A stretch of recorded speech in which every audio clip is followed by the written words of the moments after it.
Shuklam Bharadaram Vishnum Sasivarnam Chaturbhujam Prasannavadanam Dhyayet Sarva Vignopashantaye Vyasaya Vishnu Rupaya Vyasa Rupaya Vishnave Namo Vaibhrahmanideye Vasishtaya Namo Namaha Yasya Smarana Matrena Janma Samsara Bandhanat Vimuchyate Namastasme Vishnave Prabha Vishnave Om Namo Venkatesaya. Pranams to everybody. Yesterday we saw Suchisravaha. Today we'll look into the next nama, amṛtaḥ. Na vidyate mratam maranam asya iti amṛtaḥ. That means one who is deathless. Mrata means death, amrita means deathless. One who doesn't have death is called deathless, and therefore Bhagavan is called amṛtaḥ. Amam aparimitam mritam sastram yasmin so amṛtaḥ.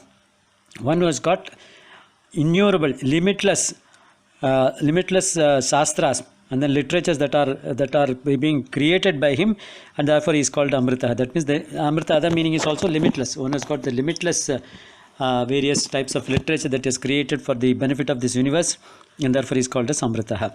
Other meaning is sada sevaya mapi atripti karatvetana amṛtaḥ.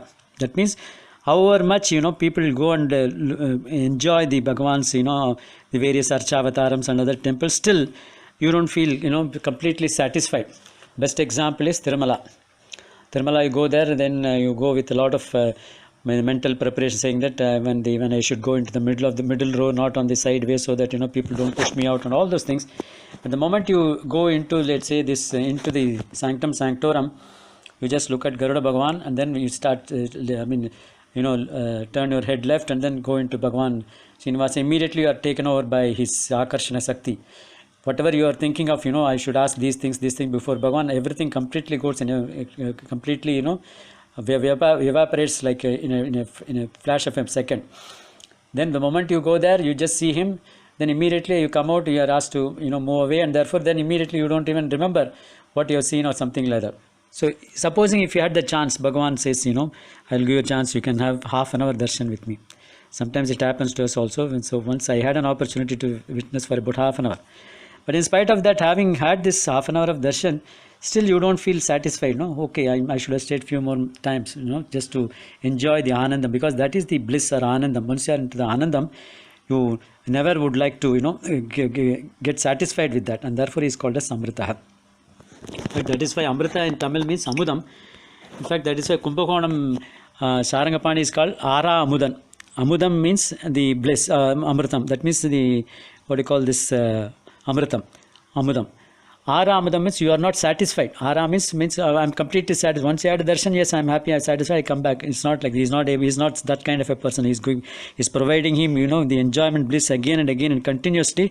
And that's why he's called as Ara Amudam. So amṛtaḥ, Bhagavan is deathless, and also he's never able to provide just the satisfaction of having enjoyed the bliss of seeing him. Next Trinama is śāśvatasthāṇur. Śāśvatascha asau sthanuscha iti śāśvatasthāṇur. Śāśvataha means one who is present in all periods of time. He was present in the past, he is currently present, and is going to be present in the future as well. So in all the three periods of time he is present, and therefore that's why he is called as absolute existence. That means there is no time when he is not there. That's why he is called as śāśvataha. Cha asau sthanuhu. Sthanuhu means at the same time is very firm. That means there may be people who may be staying in different periods of time, but they may be undergoing some vikaram, changes. Maybe he was in the past, he was of a different form, currently he is in a different form, in future he is going to be in a different form. Those kind of changes may take place in him. It's not like that. Bhagavan, what was he there at the time, at the beginning of this creation, is there the same, that's what our Upanishads, the Vedas say, that Bhagavan in Vaikuntham is always like a 16-year-old yuva. That means 16-year-old young person is ever looking like that only. So he doesn't undergo a change at all. śāśvatasthāṇur. So that's the meaning of śāśvatasthāṇur. Other meaning is one, that is shashamadikam. That is one who is for all these muktas, all the people who are liberated from this universe. He is the Swami. Swami means he is the ultimate person who is the owner. That means we all go to him ultimately as for the liberated person.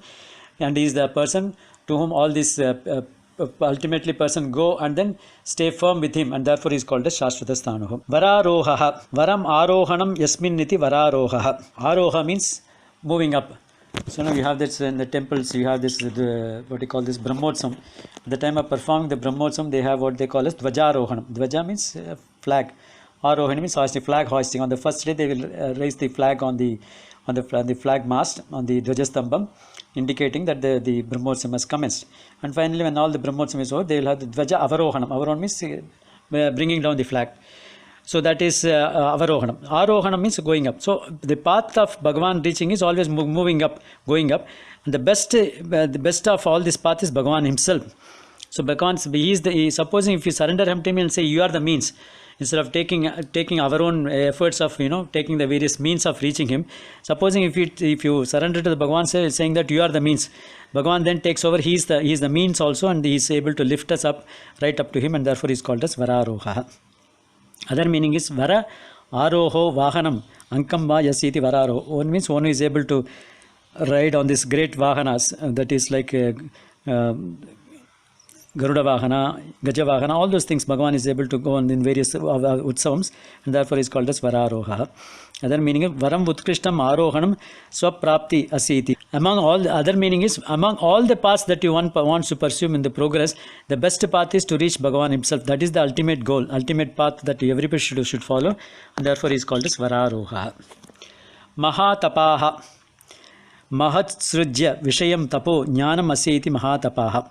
One who has got the greatest knowledge about this various Trustee, and therefore is called as mahātapa. The one meaning of tapa is jnanam. Mahat pujyam jnanam asit. One who has got the greatest knowledge, jnana, and therefore is called as mahātapāha. Other meaning is, tapas means also penance. Bhagavan in his various avatārams like Naranarayana. In fact, people who have gone to Badrikashram will know that Bhagavan in his incarnation as Naranarayana, as the son of Dharmadeva and then Murti Devi, is born as the twin children, Nara and Narayana.